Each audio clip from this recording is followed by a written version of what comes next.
자, 월요일 아침에 자동차와 생활, 오늘은 빙판길, 눈길 운전에 주의하자는 차원에서 눈길 제동거리에 대해서 전문가의 의견 들어봅니다.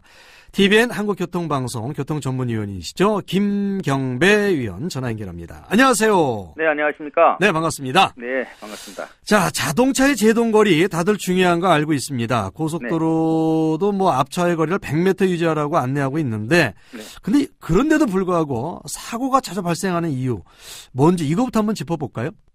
네, 그 주행 속도별로 제동거리가 다르다는 건 다 아는 얘기겠고요. 실은 매우 단순한 계산식에 의해서 예측해 볼 수 있는데, 문제는 여기서 노면 상태나 타이어 마모, 특히 그 마찰력에 따른 변수가 여러 상황이 있다 보니까 일반 운전자들이 그걸 다 예측하기는 어렵다는 얘기인데요.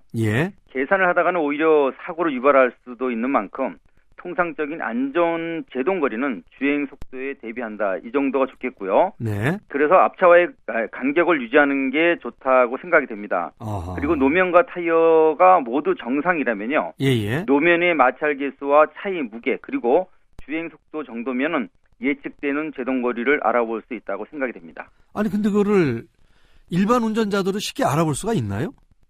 네, 일단은 고속화도로 주행 속도인 시속 100km에 대한 마른 노면, 즉 그 아스팔트 같은 도로에서 급제동 거리를 실험한 것으로 대비해서 알아본다면요. 전용 실험 도로에서 전문가의 제동거리 실험 방법에 의한 새 타이어 기준 급제동 거리는요, 약 그 40에서 50m 정도로 측정이 되고 있습니다만, 말씀드렸듯이 그 노면 상태에 따른 거리 차이는 물론이고요, 또 메이커와 모델별로 다른 타이어 패턴 특성에 따라서도 좀 달라지는 경향이 많습니다. 이런 마찰 계수 차이가 있더라도 간략하게 정리를 해본다면 브레이크를 꽉 밟은 뒤부터 차가 멈추는 지점을 약 50m 정도라고 이해하시면 되겠습니다.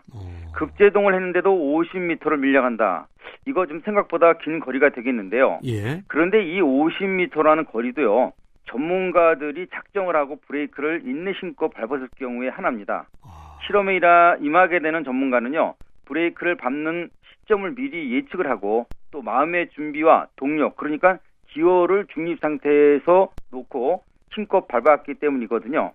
만약 예고나 이런 제동 예측이 불가능한 상태, 다시 말해 음악을 듣거나 동승자들과 정담을 나누면서 편안한 그 상태에서 뒷차를 따라가다가 갑자기 나타나는 앞차 브레이크 등을 보고서야 이게 무슨 일이지 하고 생각이 들고 제동을 하게 되면 거리는 훨씬 더 길어진다는 얘기가 되겠습니다.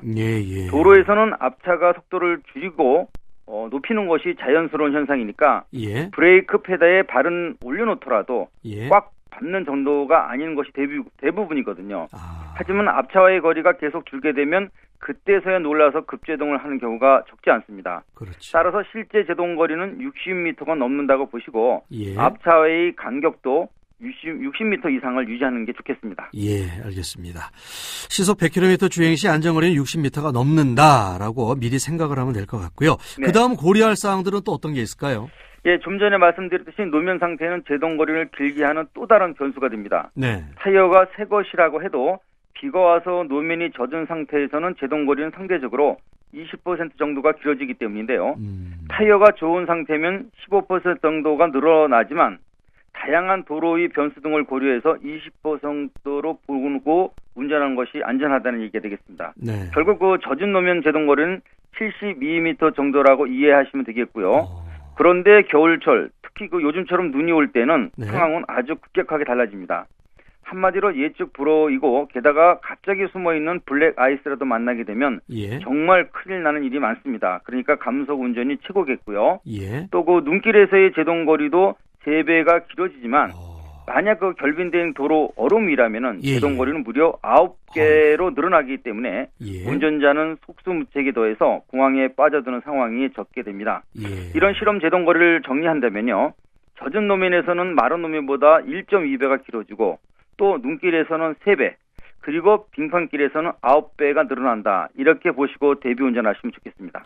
근데 보통 눈길에서 시속 100km로 달리는 사람은 없고요. 보통 한 40km 정도로 달리는 경우가 많이 있는 것 같은데 이 정도 되면 어떻게 될까요? 이 정도라도 보이지 않는 얼음에서는 참 위험한데요.